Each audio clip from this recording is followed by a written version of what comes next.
I read every book I could find. I bought every video pack. Like when I first started winning money, I never ever withdrew to spend the money. It wasn't like when I made my first $1,000, it wasn't like, okay, I'm going to go buy myself like some new clothes. That first $1,000 went back into video packs.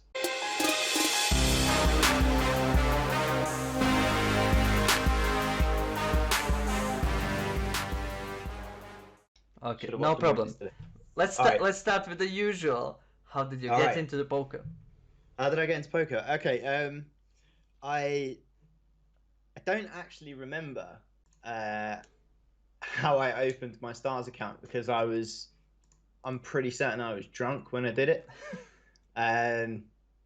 So like in 2005, 2006, I had a friend who used to play on Party Poker, in like the play money cash games. I was at his house and he was playing like a play money game, and he was like, "I'll check this out," and was just showing it to me, and I was like, "Oh, okay, like never seen this before."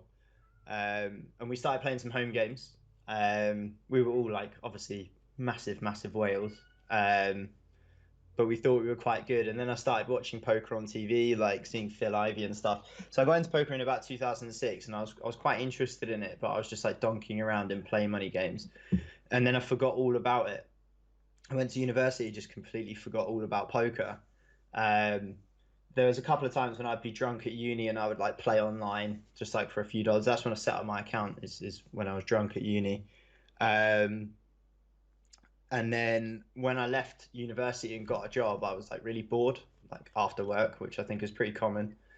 Um, and I just like stumbled across it again, just like remembered about it. So I started playing like micro stakes cash, and that's how it started. So it's like 2010 when I started to actually like play online again. I would very regularly go out on a weekend. Like it's British culture. Most things that you do, especially in your 20s, you meet up at the weekend, you go get drunk. I'll That's add kind some of pictures. I did some research. brilliant. Okay. Uh, yeah, that's what we do. And after going out, sometimes I'd go to the casino, like really wasted. Sometimes I'd be like falling asleep at the tables. Like I'd be like in and out of consciousness, like trying to play cash games. I had a couple of sessions where I won like a couple of $100, like £200 or something like that. And started thinking I was really good. So I started splashing around on Poker Stars, and then as time went on, I started to take it more seriously. So from like 2010 to 2012, I was just like a fish, just playing around in various formats.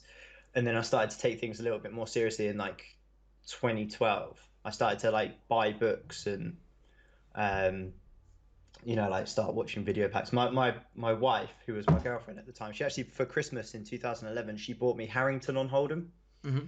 that old book, and I read that like twice, I think. And that's when I started to take it more seriously because I was just bored at work. It seemed like a bit of fun, and then I just got kind of obsessed with it, like Sounds good. everybody else does. Sounds Yeah. good. I read in some article that you assume or you think that you have zero talent, zero field for the game, but somehow this year we've seen you in 10Ks, 25Ks, and you have made a Yeah. successful career. What's your secret? Um, what's my secret? Uh, Good question. I think I'm quite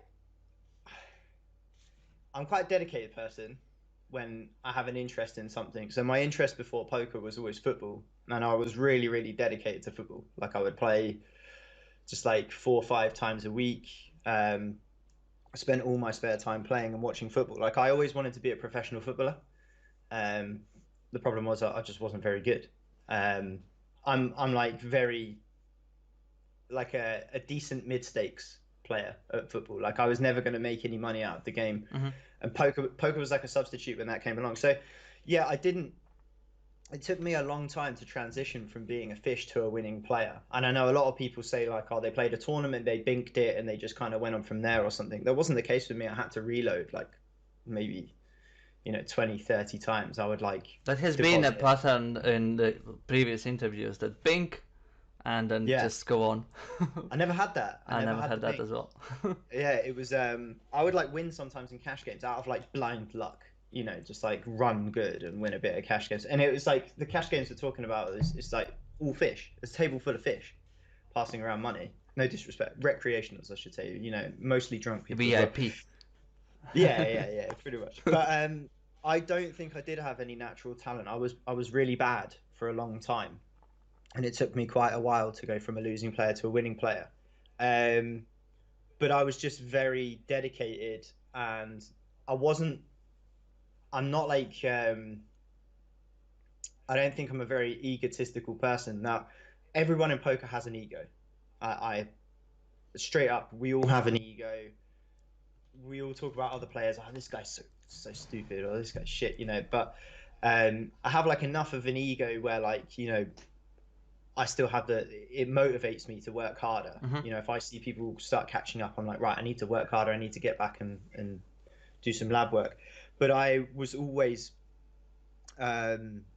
really, really attached to studying. So I read every book I could find. I bought every video pack. Like when I first started winning money, I never ever withdrew to spend the money. It wasn't like you know, when I made my first $1,000, it wasn't like, okay, I'm going to go buy myself like some new clothes.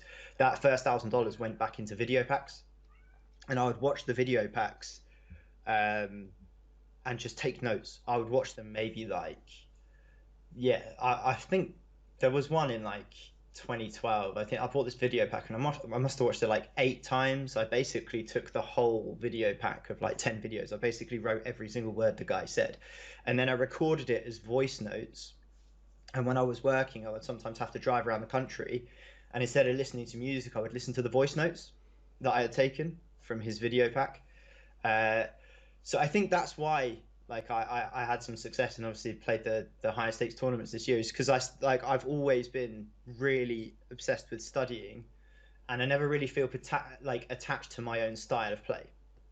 So like I had various coaches through the years. My first coach was Cog Dis, and I listened to everything he said. I recorded every video that we did together, and then I would write tons of notes, and I was always like, you know, really trying to take on board what he said. Then I got coached by Coffier, did the same thing, and then I came to 651, and then Jack took me under his wing, which is obviously like, your career is obviously going to take a huge upward climb when someone like Jack Stack takes you under their wing.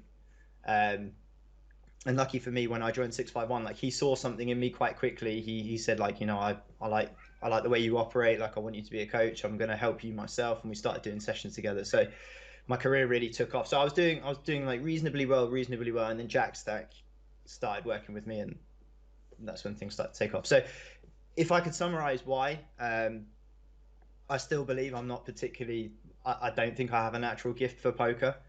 But I just am always prepared to study and always prepared to like disregard things that I believe. So if I strongly believe something and someone turns up in a coaching session and says that's bullshit, then I'm happy to accept that, and then I'll like learn why I didn't previously know. So that's why.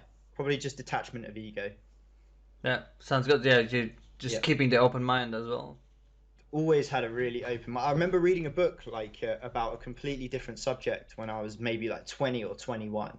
And at that age, you're really impressionable. Yeah. Like you take a lot on board. And I read this book, and it said something about a guy, and it said this guy had come into a new industry and just like flown through this industry. And the guy described it. He said he hoovered up every resource available.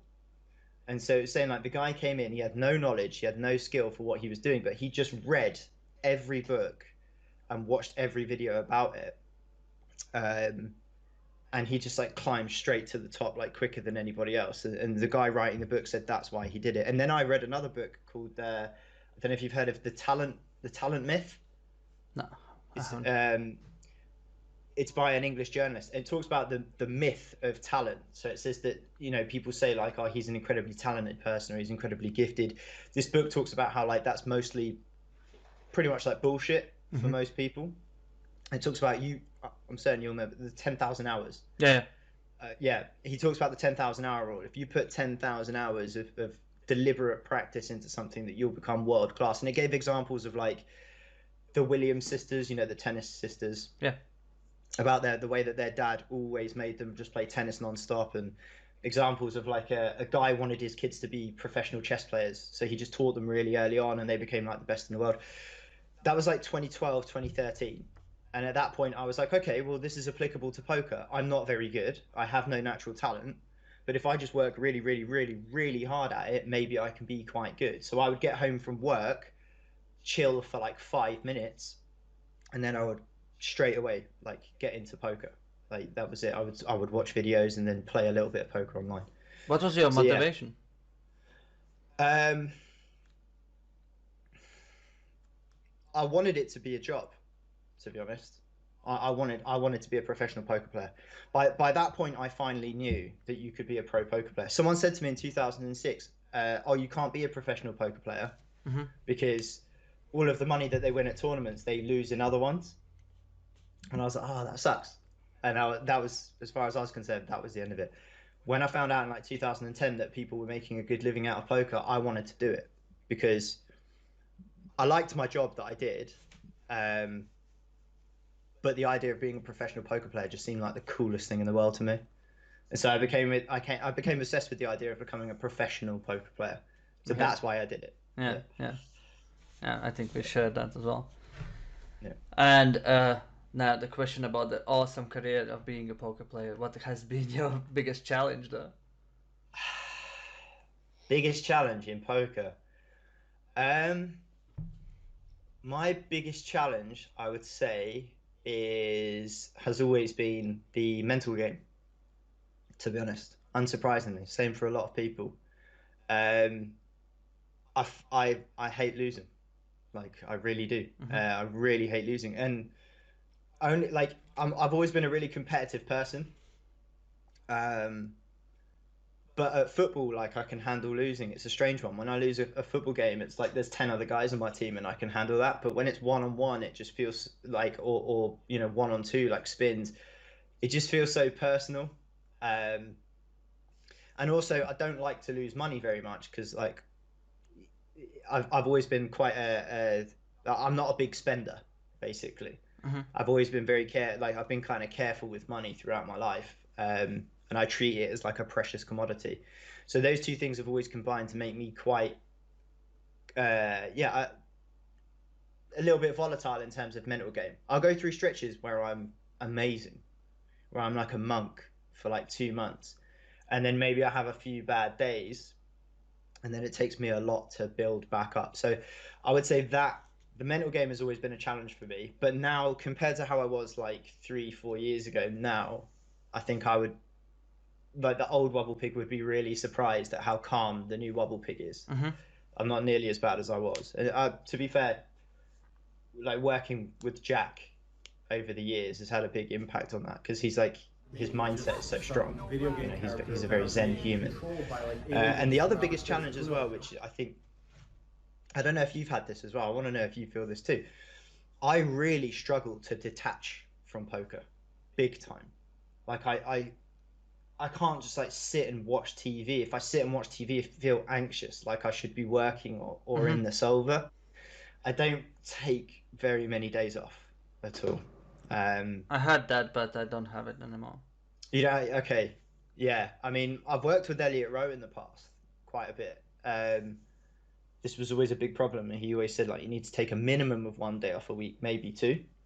I've never really found a way to successfully do that. And I think my dad is he's self-employed too. He always has been. He runs his own business, and I've always watched him. He works like 24/7. He doesn't take days off either. Even like on Sunday afternoon, he'll be doing some work, and he's always thinking about work.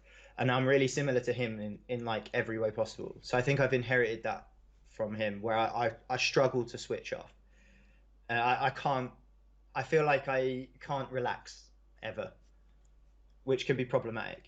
Yeah, for sure. But let's not go that road now. There's a different conversation for that, which I would love to do it as well. But I'll have to book a session, to be honest, to try and work that out. Yeah, I will. But the question is about mental game. What has been the worst thing you have done on tilt? The worst thing that I have done on tilt. Probably. I once. Ah, man. Okay.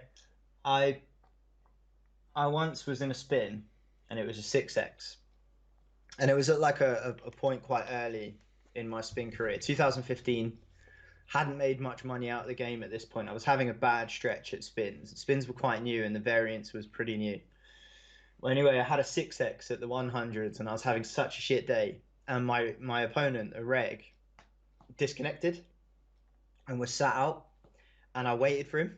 I always waited for people back then. Every single time I would wait for people. So I waited for the guy to come back, and he came back and he said thanks. I said no problem, and then he cooled me twice in a row so bad to win the 6x, all the EV and all the money. And I jumped up and I grabbed my mouse, okay, and I just threw it at the wall as hard as I could. I just jumped up, turned around in my bedroom, and just launched it at the wall, and it smashed into about 100,000 pieces. It just like sprayed like that because I threw it with all my force. I think that was one of the points where I looked at it and I was like, yeah, like maybe you've got a bit of a problem. So I've broken a few keyboards and mice over the years, um, quite a few occasions, not so much in recent times. But that one particularly stood out because I just threw this mouse at the wall so goddamn hard, and it was really embarrassing. And I still, the one thing that I still do, which is embarrassing, is I will sometimes swear when I'm in game. Like if something nasty happens, I'll still shout like "fuck" or something like that. And my wife is always sat behind me because I grind in the living room, and she just like shouts at me. She's like, stop it, and I'm like, no. And I'm like, I know she's right, and I'm like, you shut up. But really, what I'm thinking is like, yeah, you're being a big child right now. So some childish outbursts, that I'm not proud of, but I just admitted on stream. So there you go, on an interview. Yeah. Sue me. And Yeah. you landed on almost on the next question.